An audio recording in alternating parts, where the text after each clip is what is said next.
জয় গুরু। সৎগতির নতুন আলোচনায় আবার সকলকে প্রণাম জানিয়ে নিবেদন রাখছি।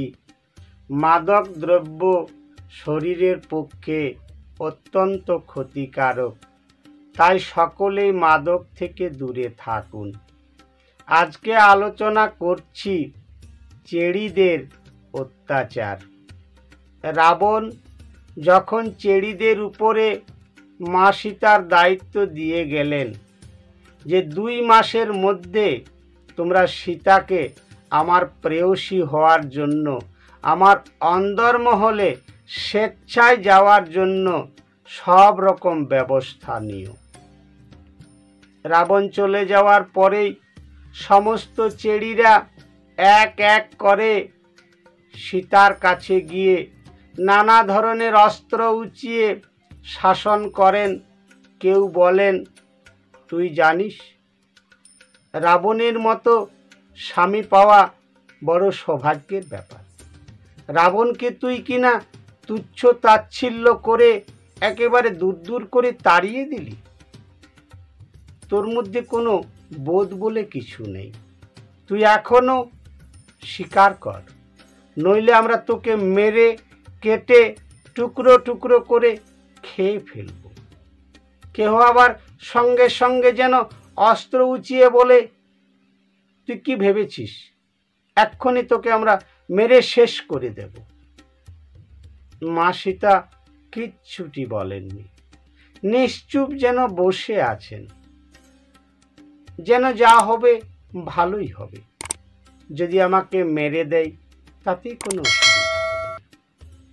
হয়তো কখনো শূর্পণখা সেখানে এসে উপস্থিত হয়ে সীতাকে বলে, তুই দেখতে পাচ্ছিস আমাদের কত বড় বড় নখ আছে। আমার এই তীক্ষ্ণ ধারালো নখ দিয়ে তোর গোলাটিকে ছিঁড়ে দেব, তাহলে তুই এক্ষুনি মারা যাবি। তোর জীবন মৃত্যু আমাদের হাতের উপরে। তুই যদি এখনো স্বীকার না করিস তাহলে তোকে আর এই অশোক বন থেকে কেউ ফিরিয়ে নিয়ে যেতে পারবে না। এই সমুদ্র পার হয়ে এখানে কে আসবে? কেউ আসতে পারে না। তুই এখনই স্বীকার কর, এক্ষুনি চল। কত আনন্দে থাকবি, কত সুখে থাকবি, কত শান্তিতে থাকবি। তুই কেন বুঝতে পারছিস না? রাবণের মতো স্বামী পাওয়ার জন্য কত কত নারী হয়তো আশা করে পথপানে চেয়ে বসে আছে, আর রাবণ বারবার তোর কাছে আসছে আর ফিরে যাচ্ছে। তুই কি এমন নারী, তোর কি এমন রূপ আছে?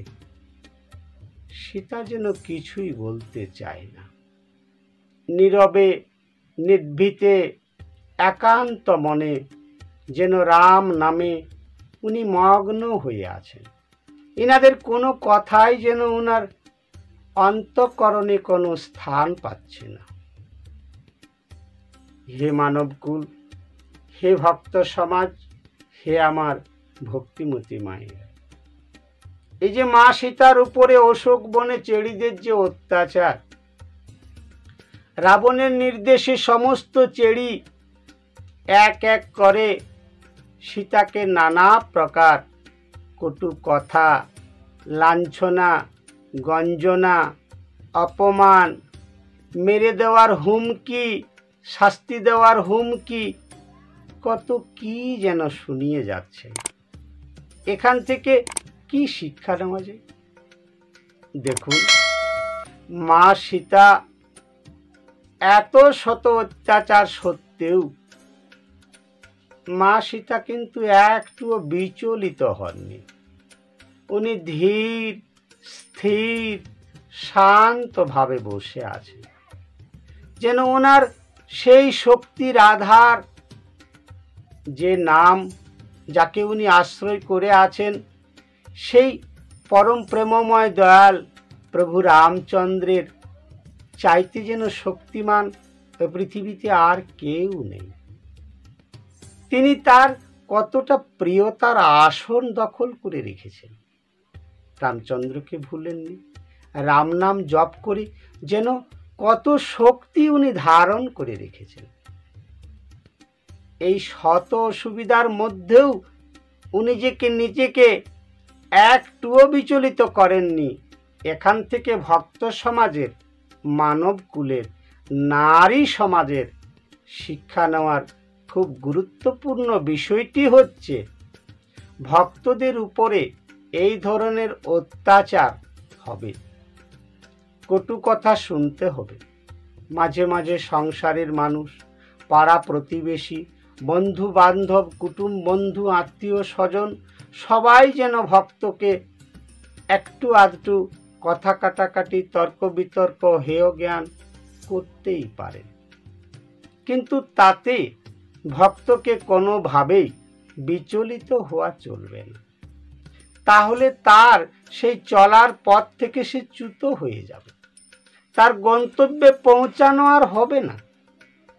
যত অত্যাচার হবে ততই যেন তার দৃঢ়তা বেড়ে উঠবে, তার বিশ্বাস, তার একাগ্রতা, প্রেম, ভক্তি যেন আরো সুন্দর থেকে সুন্দরতর, সুন্দরতম হয়ে সেই ইষ্টকে যেন এক মনে, এক প্রাণে উনি ধারণ করে রাখেন। অবিচল চিত্তে যদি ভক্ত স্থির জায়গায় দাঁড়িয়ে থাকেন, ওনার লক্ষ্য থেকে কোনোভাবেই উনি যেন ভ্রষ্ট হয়ে না যায়, তাহলে উনি লক্ষ্যস্থলে পৌঁছাতে পারবেন না। মা সীতা ভক্ত সমাজকে, নারী সমাজকে এই শিক্ষা দিয়ে গেলেন। আসবে বাধা, আসবে লাঞ্ছনা, গঞ্জনা, অপমান, অনেক কিছুই হয়তো সহ্য করতে হবে, কিন্তু তোমার লক্ষ্য ভ্রষ্ট হলে চলবে না। তোমাকে নিজের জায়গায় ঠিক শক্তি, ভক্তি, স্থিরতা নিয়ে একাগ্র চিত্তে তোমার সাধনাকে, তোমার কর্মকে চালিয়ে যেতে হবে। আজ এই পর্যন্ত রইল, আগামী আলোচনায় আবার দেখা হবে। ততক্ষণে সকলেই সুখে থাকুন, শান্তিতে থাকুন, আনন্দে থাকুন, সদ্গতির সঙ্গে।